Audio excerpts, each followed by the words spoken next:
Fala pessoal, Anderson Fernandes por aqui, eu estou aqui hoje com a Mônica. Mônica, que é aluna que virou amiga e a gente se acompanha muito aí nas redes sociais, se fala bastante. Sim. E hoje ela está aqui comigo na nossa série Anderson Fernandes Responde.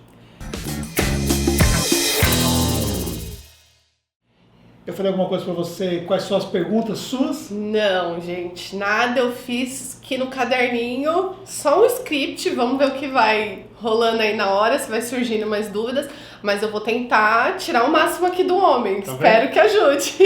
É isso aí. O objetivo dessa série é justamente isso, para que ela possa perguntar aquilo que faz sentido para ela e depois a gente vai conduzindo aí para poder servir de conteúdo para vocês, tá? Primeiramente, meu amor, obrigado, tá bom? Obrigado. Eu que agradeço toda a parceria, toda a ajuda. E, gente, eu encho o saco do homem nos stories, viu?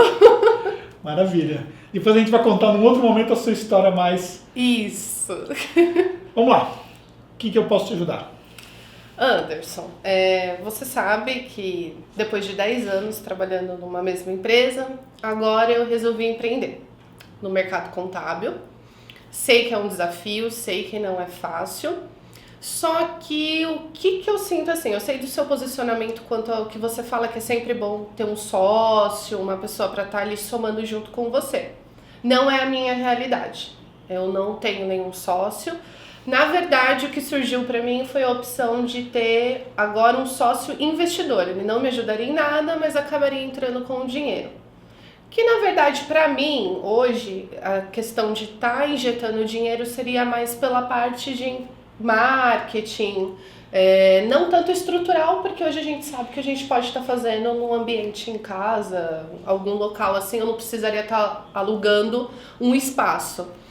Você acha que ele entrando com esse dinheiro, você na sua cabeça, é vantajoso para mim dar uma alavancada, eu investir, de repente fazer uma produção melhor de marketing, me colocar mais na mídia? Você acha que vale a pena? Depende. Porque dinheiro, ele vem junto com responsabilidade. Ninguém vai colocar dinheiro num negócio contábil por colocar. Ele vai colocar dinheiro porque, num determinado momento, ele vai querer ter ali o retorno desse ganho. A não ser que seja um fator social, que acho que não é o caso entre vocês. Uhum. E também depende do quanto é que você vai dar de participação do seu negócio para ele. Entendeu? Porque, assim, quando a gente olha a realidade das startups hoje no mercado, quando você tem uma boa ideia, um negócio que está num processo inicial, mas é um negócio que tem condições de efetivamente fluir, o que o investidor ele vê? Ele vê que se ele colocar, por exemplo, lá 50 mil reais aquele negócio nessa fase do negócio, o negócio vai escalar e lá na frente, quando esse negócio for vendido daqui a X tempo, ele vai sacar isso 100 vezes mais. Uhum. Só que quando ele faz isso, ele distribui o dinheiro em vários negócios pequenos e parte desses negócios consideráveis vai acabar se perdendo. E os que vão dar certo vão dar muito bem certo e são justamente esses que vão gerar o retorno. Quando você vai para esse tipo de negócio dentro do mercado contábil, normalmente coloca-se aquela situação seguinte, você entra com trabalho, eu entro com dinheiro e a gente é meio a meio. Uhum. Então você só precisa entender claramente qual é efetivamente o percentual que vai existir nessa relação, que eu não faço ideia e também não vem o caso a gente citar aqui. Mas você analisar, porque uma coisa é o seu negócio nessa fase atual, e outra coisa completamente diferente é o que o seu negócio pode ser daqui a 3 anos. E aí você, de repente, pode ter um sócio que tem uma fatia enorme do seu negócio, sendo que, na verdade, ele entrou com um volume muito pequeno. Um exemplo prático. Imaginar, por exemplo, que você dá 50% do seu negócio para um sócio que entraria com 20 mil reais, por exemplo. Então, esses 20 mil reais vai te custar muito caro hoje, que talvez seria mais... vantajoso você buscar esse dinheiro, por exemplo, como recurso financeiro numa instituição e tal, no banco e tal. Entendi. Essa é a situação que você tem que considerar. Outra coisa também é que, como eu falei, dinheiro da responsabilidade, porque você pode simplesmente pelo fato de ter recurso, você utilizar mal esse recurso. E aí é uma coisa que você tem que ficar atenta. Porque se a gente não tem nada, a gente tem que fazer das tripas coração para as coisas efetivamente fluírem. Você tem que vender o almoço para comprar janta, você tem que pegar os clientes para efetivamente você conseguir sobreviver. Você tem tipo uma pista de 3, 6 meses apenas, é o seu tempo que você tem para você sustentar com o dinheiro que você tem pessoal, você sabe que você tem que virar o seu negócio. Se você de repente começa com um recurso que ele vem dessa forma, você fatalmente pode cair numa zona de conforto. E aí você demora mais para startar do que deveria, você não tem um time certo de fazer as coisas acontecer, porque acaba se tornando um pouco mais confortável. E aí tem que tomar cuidado também que isso não possa ser negativo. Entendi. Mas, obviamente, fazer as coisas sem dinheiro é muito desafiador. E aí é uma coisa que deve ser considerada. Agora, quando a gente fala de sócio, nesse caso, ele é praticamente um sócio do negócio, né? Talvez, assim, pode não ser o sócio do ponto de vista para compor um ponto técnico, né, na gestão, mas é um sócio que vai compor do ponto de vista, talvez, intelectual. Porque não é só a questão do dinheiro. Existe um conceito de startup que é o conceito do smart money. Não basta eu trazer alguém que tenha dinheiro, eu preciso trazer alguém que traga dinheiro, mas que também traga o smart, que traga as ideias, que ajude no processo de mentoria. Tá. Então isso é uma coisa também que faz a diferença. Faz a diferença, né?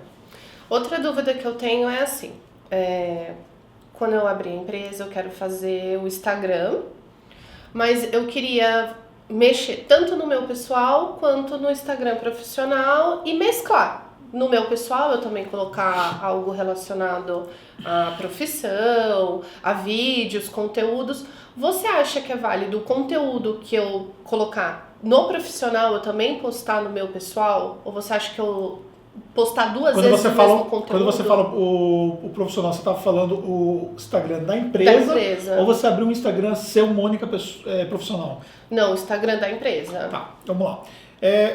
Primeira coisa que tem que considerar é que o nível de engajamento, tracionamento de uma conta no Instagram profissional, no sentido empresarial, ele é muito mais lento do que por exemplo, se for um Instagram profissional seu.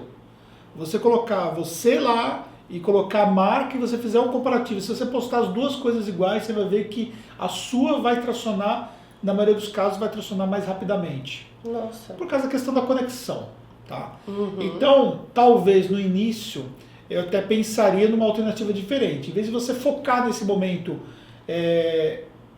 focar na marca X, eu focaria no Instagram Mônica da marca X.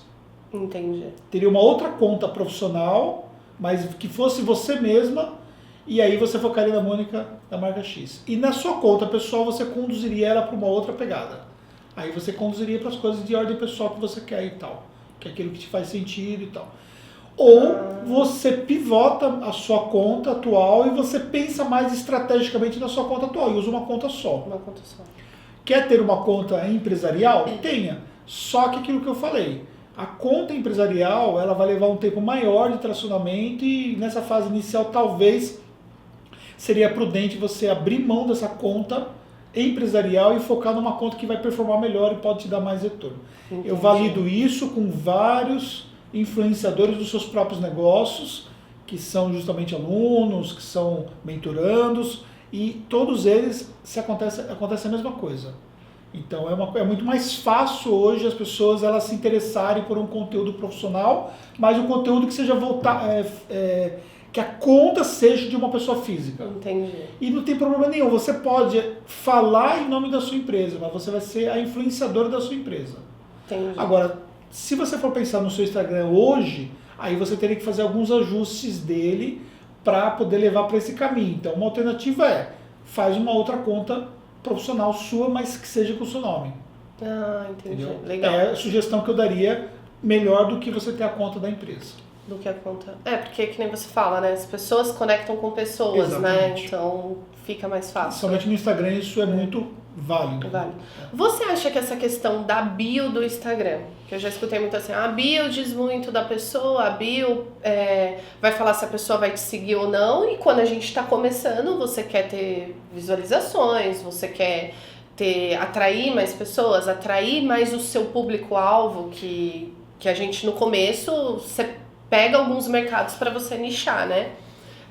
Você acha que a bio é tão importante assim, como eu escuto falar? A bio, ela é um resumão ali do que mas assim, as pessoas não estão assim 100% voltadas à bio. Ela vai, por exemplo, num feed, ver que faz sentido, não é porque a bio é bacana ou não, entendi, porque está escrito que você é contadora, que você é isso. Acho que você tem que colocar um breve resumo do que você tem. Você pode colocar, por exemplo, ali um link único que abre especificamente para você poder ter vários links lá, como tem no meu próprio Instagram, no próprio Instagram da Tactus, e pronto, colocar um resumo básico ali. Sou contadora, sou especializada em nichos e tal, por exemplo, você pode colocar, pronto, acabou. Se você pegar minha bio, não tem nada, tem lá que eu sou especializado em marketing contábil, falo tecnologia contábil e tal, ponto isso. O que vai ser mais forte é aquilo que você vai construir. Não é se a sua bio é bonita ou não, se você escreveu ela muito bem e tal. É o conteúdo É o conteúdo que você vai produzir. E pensar que seguidores é métrica de vaidade, né? Hoje nós temos validado cases vários de menos de 1.000 seguidores que já tem resultados efetivos. Então você não precisa pensar que você precisa ter um número volume, gigantesco. né? Ai, que legal. Você precisa ter as pessoas certas. Entendi. Essa questão de ir para um nicho, como você sabe, a gente conversa, eu tô querendo ir para um nicho, que é a área fitness, musculação, nutrição, tudo que envolve esse mundo, mas um nicho só. No começo, você acha que o conteúdo que eu for produzir, as informações que eu vou colocar, eu coloco só para esse universo? Ou eu devo expandir um pouco, até pelo fato de eu estar começando e eu preciso de clientes? É muito restritivo. Né? Muito restritivo. O nicho hoje fitness é um nicho promissor, mas para quem está começando, fazendo um trabalho ainda local, é muito restritivo. Então você tem que abrir um pouco mais ali a sua segmentação, porque senão você vai restringir muito as suas possibilidades de sucesso se você ficar só focada no nicho fitness. Entendi. Então eu vejo o seguinte, você pode trabalhar com vertentes complementares do fitness, tá? E você vai ter condições de abrir um pouco mais disso aí. Tá. Então não fala somente para esse nicho nesse momento. Se fosse o caso, por exemplo, de você já ter uma carteira de clientes bacana e você quisesse fazer uma estratégia de Instagram mais voltada para esse nicho, perfeito. Mas tem que entender o seguinte, o que você tem hoje de fitness para atender? Academias? Personagens? Será que esse pessoal que é personal, todo mundo tem regularidade assim e tal? Influenciadoras fitness, talvez? Pessoal bodybuilding, mas aí também quando já chega nesse nível, a pessoa já tem um assessoramento maior por trás, não, porque mas, já tem... Né? Às vezes não, a gente tem clientes nessa pegada, a gente tem clientes hoje de cursos de dieta, tá? Mas eles não vieram para nós porque nós somos especializados em fitness, eles vieram porque nós somos especializados em empresas, não só youtubers, empresas digitais, né? De produtos digitais e tal. Então, ou seja, acontece que assim, eu tenho uma segmentação, que é o mercado digital, mas a minha segmentação ela é muito ampla. Entendi. Porque dentro do mercado digital eu tenho várias vertentes que eu atendo. Se você só ficar no fitness, você vai ter uma segmentação muito fechada, muito pequena. E aí vai te limitar muito o que você pode fazer. Eu já tive, inclusive, mentorandas que validou o nicho de personagens, e é um nicho que, assim, você não tem muito assim um incentivo para esse nicho performar, porque ele não tem uma dor forte de contratar uma contabilidade se a academia não está exigindo, por exemplo, que ele emite nota fiscal. Entendi. Agora, por exemplo, um médico, ele é obrigado a ter uma empresa, porque ele tem que emitir nota fiscal para um hospital, que o hospital vai cobrar dele, entendeu? O hospital não vai pagar se ele não emitir nota fiscal. Então, você tem ali uma demanda muito maior. E eu vejo que o nicho médico é um nicho muito mais amplo. Não estou falando que você tem que ir para o nicho médico. Eu só acho que você tem que achar outras possibilidades para você poder ir testando, porque senão você vai demorar muito tempo para tracionar. E aí pode ser complicado. Tá vendo, né, gente? Como é que é? Não é fácil nem escolher o mercado que a gente vai trabalhar, né? É bem isso. Quanto a produzir conteúdo, Anderson, você acha que no começo, obviamente, eu não vou conseguir prender a atenção por muito tempo das pessoas, até porque as pessoas não me conhecem, não sei se eu vou passar credibilidade no começo para eles. Como é que fica isso? Você acha que tem um tempo de vídeo, pelo menos para ir começando? Tipo, no começo vídeo de 1 minuto, 1 minuto e meio no máximo. Vamos lá. O comportamento das pessoas é diferente de acordo com onde elas estão assistindo. O mesmo vídeo ele vai performar diferente no Instagram comparado com o YouTube, por exemplo. Por características próprias da rede, por momentos que a pessoa está assistindo aquele vídeo, por exemplo.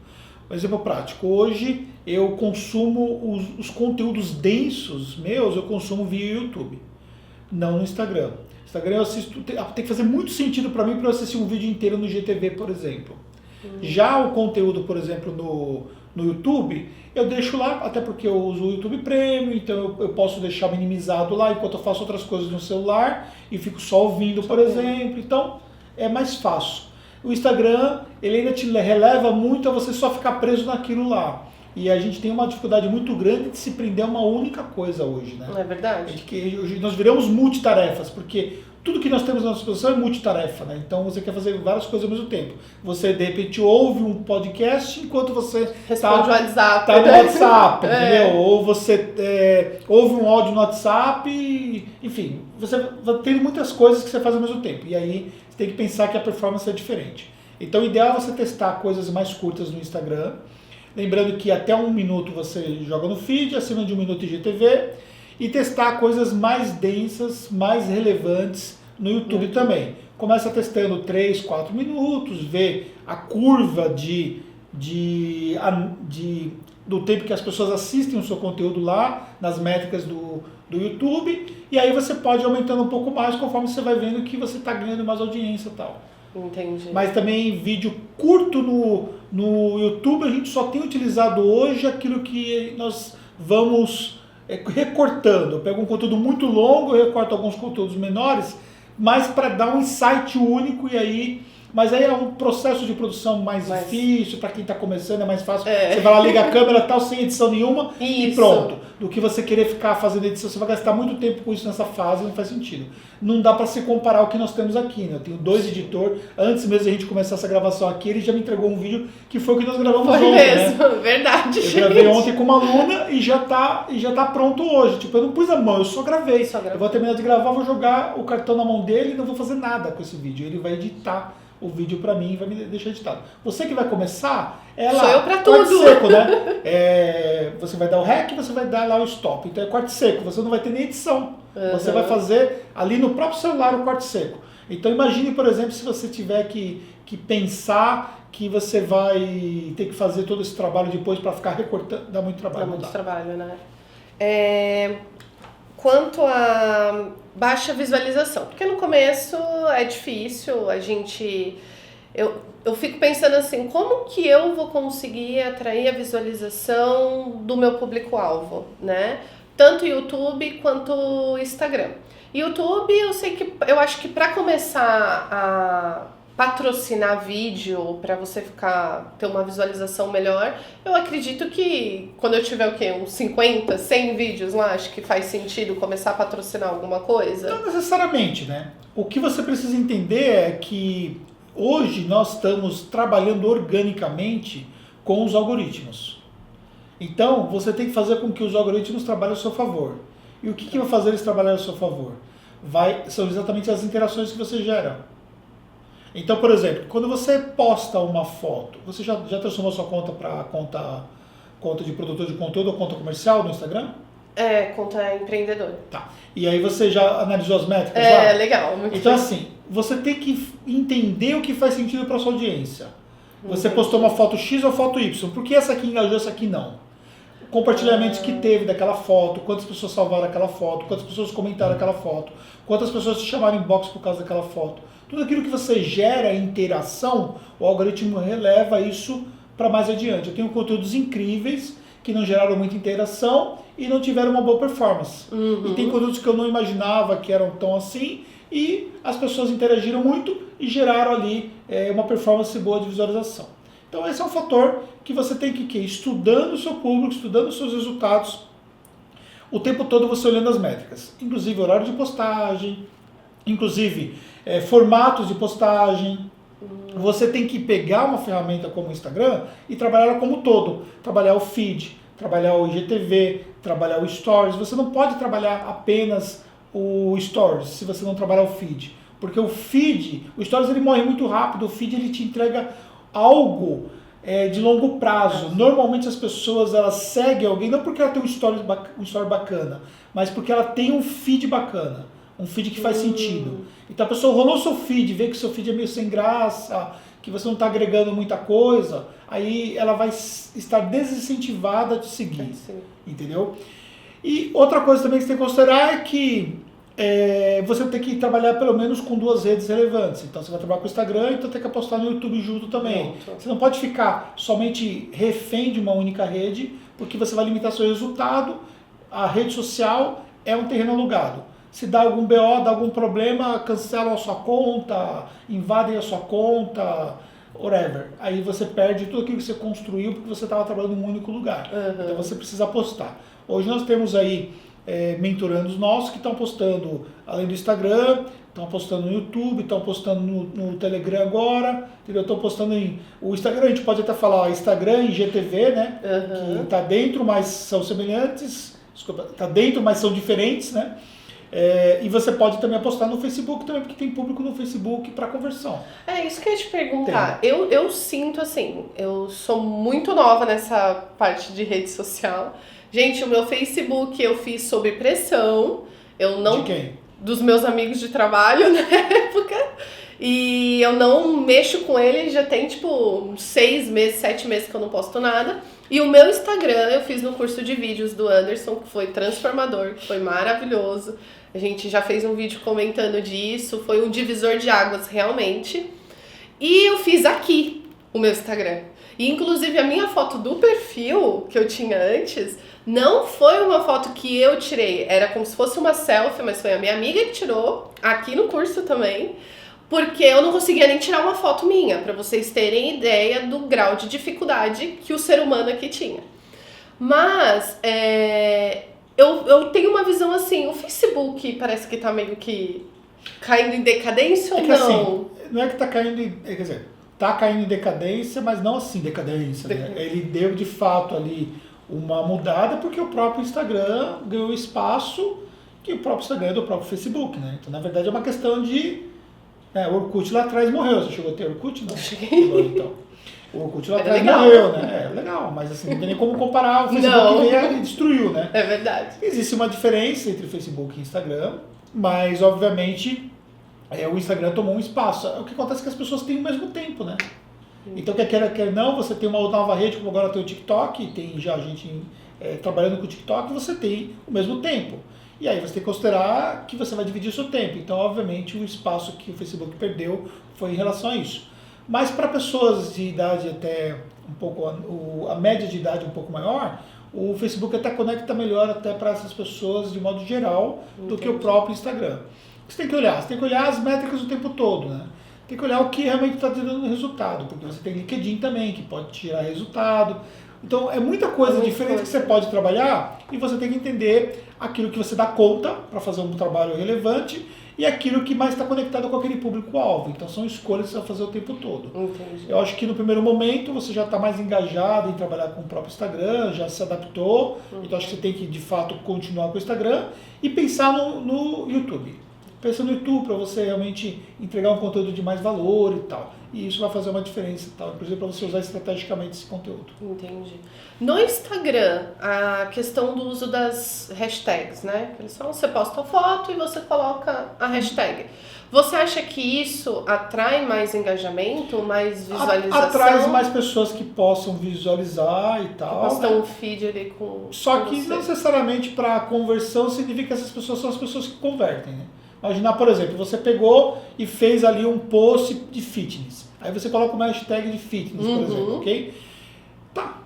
Aí as pessoas que vão clicar, que eventualmente cairiam de paraquedas ali no seu feed, são pessoas que também estão alinhadas com fitness, mas não são pessoas empreendedoras no ramo fitness. Você pode ter mais visualização, mas não necessariamente você vai ter algum tipo de conversão. Entendi. Então tem que entender que é um processo de construção. As pessoas têm que olhar e falar assim, tem essa contadora aqui que posta uns negócios bacanas, acho que é bom você seguir ela. Você posta um conteúdo no YouTube e você fala, pessoal, tem uns conteúdos diferenciados lá no Instagram, se quiser me seguir.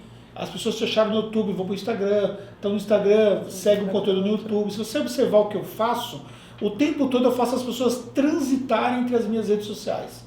Eu falo para o pessoal o seguinte, quero postar um vídeo lá no YouTube, vai lá, que esse vídeo só está lá. Esse vídeo ela não vai achar no Instagram, só no YouTube. Aí a pessoa está no Instagram, eu falo para o pessoal o seguinte, acabei de postar um áudio lá no Telegram, que você tem que ir lá para você poder ouvir, que esse áudio é realmente muito bacana. A pessoa sabe que ela não vai achar em outro lugar. Entendi. Agora nós estamos no Spotify, nós estamos no SoundCloud, entendeu? Então, ou seja, no iTunes, nós estamos espalhando o conteúdo aonde é possível. E aí as pessoas vão ouvir aonde elas acharem que é mais bacana. E então, sempre você vai validando essas métricas. O problema é que para você validar, você tem um tempo de maturidade e tal, né? E aí você tem que entender que algumas coisas dependem de braço. Então ainda é mais fácil você começar com 2 redes sociais que você consegue dar conta do que você querer fazer um monte de coisa e você não dá conta. Entendi. Então eu tendo todos esses braços, eu tenho, por exemplo, assim, eu nem sei fazer a postagem no Spotify, eu tenho uma pessoa que cuida de conteúdo para mim aqui. Eu não escrevo meus textos já faz algum tempo. Eu tenho uma pessoa que cuida, uma pessoa que escreve, uma pessoa que edita e posta, que confere. Então, ou seja, eu tenho vários braços e para mim é extenuante produzir tanto conteúdo. Imagine para você que é sozinha, que você vai produzir, você vai postar, você vai fazer. Então é muita coisa pra que você tudo, precisa, né? Então tem que considerar esse fator. No começo, quando você começou a produzir conteúdo, tudo, como você lidava, assim, com a baixa visualização? Porque eu acho que no começo é difícil pra todo mundo, né? O que acontece é o seguinte... Isso te bloqueava? Chegou algum tempo, tipo, não vou produzir mais, vou parar, não quero? Não, porque eu Você sempre fui uma pessoa que naturalmente não desiste fácil, entendeu? Então, de fato, alguns projetos na minha vida eu abandonei, mas foram projetos que eu abandonei talvez mais por uma questão de decisão estratégica do que propriamente pelo fato de me desanimar com aquilo. Na verdade, você tem que entender que essa baixa visualização é natural e que todos os grandes canais do YouTube e todos os grandes Instagram um dia começaram com uma pessoa. Entendi. E aí, obviamente, você não precisa ter milhares de pessoas te seguindo para você ter resultado. Você precisa ter um canal do YouTube com milhares de pessoas para você ter resultado. No Instagram, hoje nós temos cases de pessoas com menos de 1.000 seguidores dentro do mercado contábil que estão colhendo resultados bacanas. Então, hoje você atingir um público até de 1.000, assim, é relativamente tranquilo de você atender, de você atingir. Você só sendo estratégico você vai conseguir crescer, isso aí não é difícil. Quando você olha, por exemplo, para YouTube, mesmo o vídeo que é pouco visualizado, e nós fizemos um estudo no nosso canal, pegamos os 20 vídeos mais visualizados e comparamos com os 20 últimos vídeos postados e comparamos resultados. Os 20 vídeos mais visualizados, eles têm milhões de visualizações, porque tem um vídeo lá com 367 mil visualizações, um único vídeo. Nossa. Falando de tactos, tá? E tem vídeo lá, por exemplo, que teve 120 visualizações e geraram resultado, enquanto que aquele vídeo de 300 mil nós não tivemos nenhum resultado com ele. Então, cuidado que métricas, elas podem ser métricas de vaidade se você não olhar claramente o que elas estão dizendo. Entendi. Então, às vezes, um vídeo de 150 visualizações no YouTube e tal, ele pode te gerar um cliente, o que já vai fazer todo sentido para você. Nossa, com certeza. Ainda mais no começo, que nem você falou, que era gente pra tudo. Considerar que você né? vai levar tempo para as coisas acontecerem. Então, você precisa entender que você não pode pensar em desistir porque tem um tempo de maturidade. Entendi. Você tá firme na academia. Tô firme, gente. E você... Firme e forte. E você sabe que não é o resultado da noite pro dia. Isso é verdade. E na verdade, assim, a questão da academia, hoje eu falo que eu me encontrei nesse universo, foi pelo fato de, assim, eu sempre fiz academia, mas eu sempre fui um mês, parei 3, ia 15 dias, parava uma semana. E, gente, uma frase que eu escutei que nunca saiu da minha cabeça mais e é o que eu levo pra minha vida. Enquanto aquilo não vira prioridade pra você, você não vai mudar. E é verdade, hoje é uma prioridade cuidar da minha saúde. Então, quando virou prioridade, não foi mais sacrifício eu ir na academia. Como eu sei que vai virar prioridade eu gravar vídeo, não vai ser mais sacrifício eu fazer isso. Então, eu acho que assim, quando vira prioridade, aquilo não vira um sacrifício pra você, você vai com o maior prazer, é um momento que você tem pra cuidar da sua saúde, é um momento só seu. Então, é isso que eu tô tentando trazer pro meu universo. Eu sei que empreender sozinha não vai ser fácil. Sendo mulher, era isso até que eu, aproveitando, vou emendar, eu ia te perguntar. Porque assim, a gente sabe que no universo contábil é dominantemente mais masculino. Graças a Deus isso tá mudando, mas eu vejo pelos eventos que eu vou, por palestras, por cursos, é muito homem. 80%, 70% a massa é masculina. Não dos meus seguidores. Suas seguidoras, a maioria é feminina? Não chega a ser a maioria, mas está hoje em 47% versus 53%. Ai, que legal. Era isso que eu ia te perguntar. Se você acha que tá mudando. Eu sinto que a gente tá tendo mais mulheres, que as mulheres estão indo mais atrás, estão empreendendo mais. Você acha que muda? E você acha que tem um preconceito por ser mulher? Então, eu não sou referência para falar sobre esse assunto porque eu não tenho, né? Eu tenho o maior orgulho das mulheres, né? Então, eu não posso falar porque, tipo assim, eu não vejo isso. Então, tanto que você vê que hoje a Fernanda, que coordena a parte operacional, ela tem um time maior do que o meu time, né? Uhum. Nós temos hoje 2 gestoras abaixo da Fernanda que são mulheres. E quantos homens nós temos na nossa operação que respondem para as mulheres? Então, ou seja, para chegar em mim dentro de um processo de hierarquia, né? Vamos colocar hierarquia na palavra certa, que a gente vê as coisas aqui na Taxo, mas assim, para ficar mais fácil de entender, passa por uma gestora que passa pela Fernanda para depois chegar no homem, que seria eu, entendeu? Entendi. Então, ou seja, para mim, isso não existe. Agora, logicamente que o mercado ainda tem um ponto disso. Eu acho que a profissão contábil, de uma certa forma, ela talvez teve um número maior de homens empreendedores, isso acabou sendo relevante, mas hoje, por exemplo, eu tenho buscado, inclusive dentro do meu trabalho, mudar, dar um espaço significativo para as mulheres. Se você considerar as entrevistas que eu tenho no canal, acho que disparadamente as mulheres são a maioria. Que legal. Você pode considerar. Dentro do meu grupo de mentoria, né, eu fiquei muito feliz de trazer algumas mulheres. Então, por exemplo, hoje mesmo eu fiz a aprovação de 2 mulheres para o grupo. Eu acabei de reabrir a mentoria e eu tive 12 aplicações e eu estou analisando as das mulheres primeiros e já aprovei 2 mulheres. Nós conseguimos para o nosso grupo Platinum levar a Tamires, né, que é mulher, para o grupo Platinum, porque a Elaine estava sozinha, inclusive, lá. Desculpa, a Elaine a Jéssica estava sozinha, a Elaine é do grupo Gold.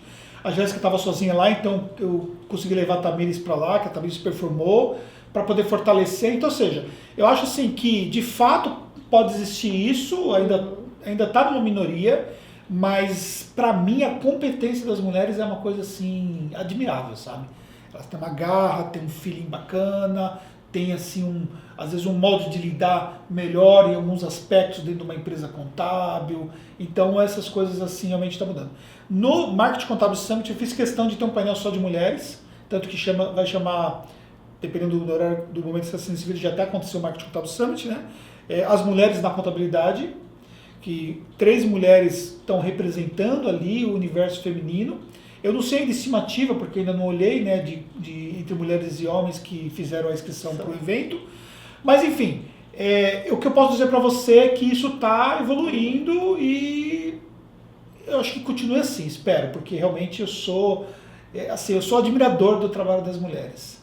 É questão própria de vocês realmente continuarem fazendo o que vocês estão fazendo. Entendi. Então, você está no caminho certo.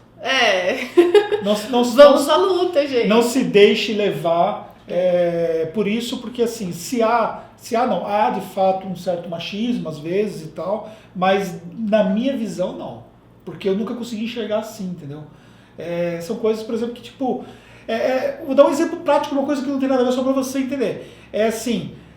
Quando eu tenho 2 filhos adotivos, né, e para mim foi tão natural o caso da adoção que tipo assim, as pessoas falam assim, você nunca pensou em ter um filho seu? Eu escuto isso também. E eu tipo assim, eu falo assim, o que essa pessoa tá falando? Assim, parece que é uma coisa assim tão surreal para mim, que eu falo, por que essa pessoa tá falando assim? O que ela tá querendo dizer? Como que ela pode achar pelo fato da pessoa de um filho não ter sido biológico meu, ele não é filho, que eu preciso ter um filho biológico? Então, eu acho que algumas coisas que as pessoas se prendem é porque elas não conseguiram, na verdade, ter uma mente alinhada com uma realidade, né? Então, se tem pessoas que pensam assim, realmente é triste. Eu, quando eu falo que eu tenho uma filha adotiva e não tenho uma filha biológica, minha filha já está com 10 anos, ela chegou na minha vida com 1 ano e meio, e as pessoas viram e falam pra mim, mas você tem algum problema? Seu marido tem algum problema? Por que vocês não têm um filho? Você só vai saber o que é ser mãe a partir do momento que você gerar uma criança. E aí, tipo, eu acho aquilo um absurdo, e aí eu vou pra cima também, porque quem fala o que quer, escuta o que não quer. Porque eu acho que é questão de opção e nada muda e o amor é o mesmo. E a gente, é que nem o Anderson falou, a gente só lembra quando as pessoas citam isso, porque de resto é minha filha e acabou e ponto final.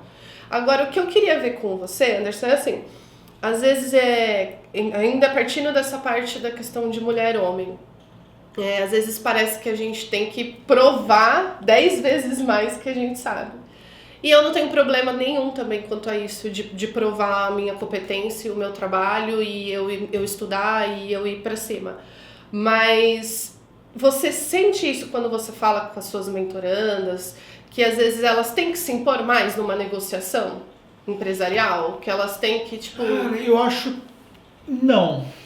Eu acho que elas são muito boas já. Acho que elas já passaram dessa fase. Acho que elas não estão nessa pegada de que elas têm que provar mais. Acho que elas já se empoderaram nesse ponto, entendeu? Então, pelo menos as pessoas que hoje fazem parte do grupo de mentoria, não. Acho que assim, a mulher sofre mais a questão de assédio, isso é mais natural acontecer, né? E é uma coisa que talvez ela tenha que ter mais jogo de cintura para lidar com isso e tal. Mas não que ela tenha que provar. Eu acho que o fato de ela ser empreendedora, já ter conseguido construir aquele negócio lá, ela já está empoderada, entendeu? Eu acho que, assim, tudo vem de dentro para fora, principalmente. Eu tenho um amigo, né, que é palestrante, e que é o Tejon, né? E ele, se você não conhece, você pode olhar pela internet, ele, quando era criança, sofreu uma queimadura, né, que o rosto dele é todo desfigurado. Ele é horrível. Mas ele não vê isso. Porque para ele não é. Porque ele não é. Ele não consegue ver a pessoa que ele é fisicamente, porque para ele não vê. Ele tem uma vida normal, tem uma família, é realmente muito bem sucedido, é um dos mais respeitados palestrantes hoje que existem. Então, assim, a questão própria que nós temos, às vezes, somos nós mesmos que colocamos, entendeu? A gente coloca uma cerca em volta da gente que nos limita. Entendi. Queria como se fosse a muralha da China em volta de nós. E aí a gente se limita porque... Então, quando você está realmente bem com você mesmo, você não está preocupada com esse pensamento, você não está preocupada com esse julgamento. Com esse tipo de julgamento. Você já passou dessa fase. Então, acho que esse é o ponto a ser considerado, né? É como é que você se sente consigo mesma. Entendi. E aí isso vai fazer uma grande diferença. Quando a gente fez o curso de vídeo, e sempre eu percebo isso, e é o que eu tô tentando me prender, né? Que, assim, eu sinto que a gente precisa primeiro acreditar, né? Mas você passou por um processo de transformação, né? Ainda tô! Mas o que você muito, né? O que você transformou, confesso que até eu me surpreendi. Pela transformação rápida que você passou. Você contou aqui, né? Você não tinha nenhum Instagram, de repente você postou a primeira foto, num curso de 2 dias você já passou o processo de transformação. E de lá pra cá, muita coisa aconteceu na sua vida. Você saiu do emprego, você transformou a sua exposição pessoal, a sua autoaceitação. Quando eu vi o seu primeiro vídeo, eu confesso que no primeiro momento eu achei que só ia ser aquilo, ia parar por aquilo ali. Depois eu vi que você, de fato... foi para cima, então muita coisa na Mônica ficou para trás com aquele gatilho. Eu não estou falando que porque assim, eu acho que eu fiz muito pouco naquele momento, talvez eu possa ter falado alguma... Não fez pouco não, gente. Mas acho que sempre tenho para mim que é o seguinte, a transformação pessoal é uma porta que abre de dentro para fora. Então eu não tenho o poder de abrir essa porta, se você não abrir ela para mim. Eu tenho o poder, talvez, de ajudar você a enxergar algumas coisas que você não tinha conseguido enxergar antes.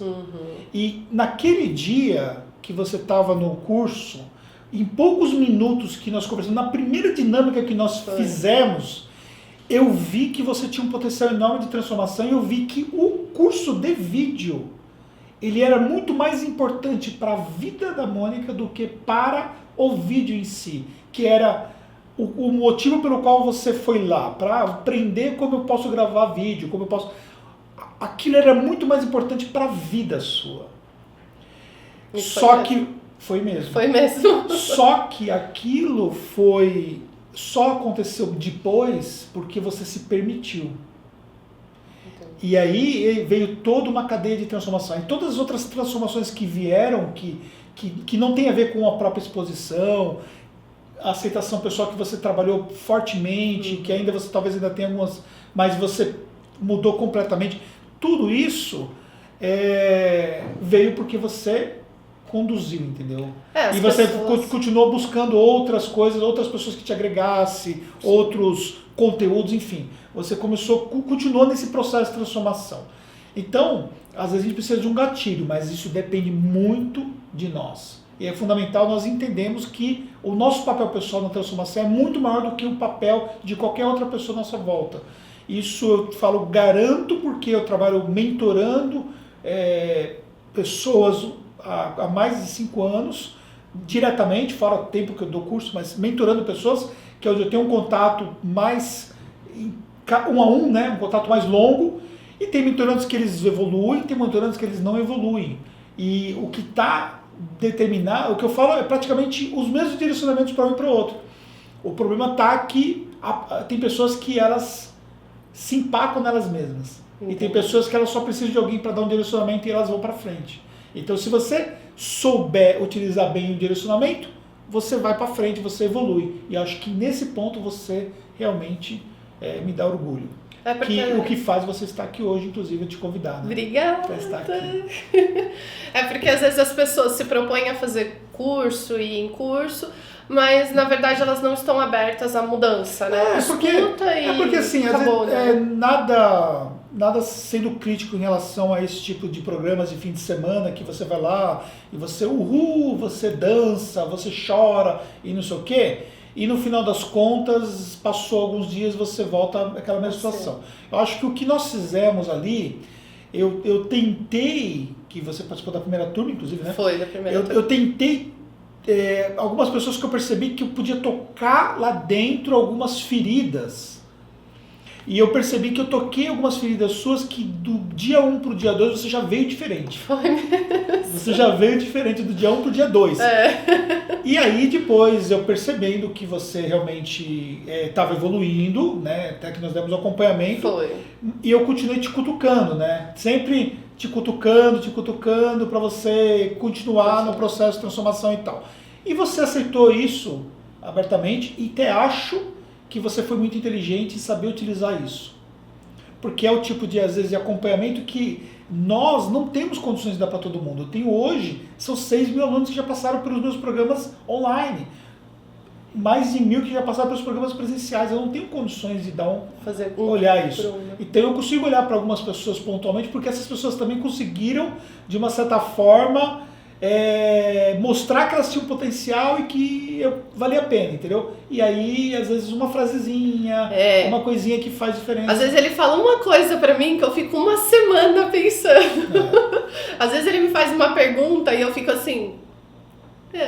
não sei por que eu não fiz isso.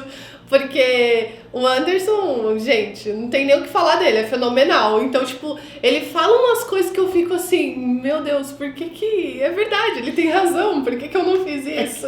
É que eu acho que o fator relevante aí é que eu realmente me interesso pelas pessoas. Então, assim, claro, que como eu disse, eu não posso me interessar por todo mundo porque eu não tenho nem tempo para tudo isso. Mas eu tenho várias pessoas, além de você e outras pessoas, que eu me interesso por elas e eu, de fato, observo elas mais e eu observo que elas têm, de fato, o potencial e que às vezes falta aquele negócio. E aí esse negócio que eu tento dar, entendeu? E as pessoas, quando sabem aproveitar isso, elas voam. Então, nesse ponto, você evoluiu pra caramba. Obrigada. Mas pra mim é só o começo. Isso aí. Pra mim também. Vamos à luta. Agora, assim... Para não ficar até tão longo esse vídeo, eu nem sei quantos minutos está, que eu não estou conseguindo enxergar aqui. E nós estamos batendo papo. Verdade, gente. Ficou tão solto que eu esqueci. Esquece se você já outra pergunta, acabou o tempo. Deixa eu fazer uma pergunta para você. Você gosta mais da Mônica atual ou da Mônica que existia antes?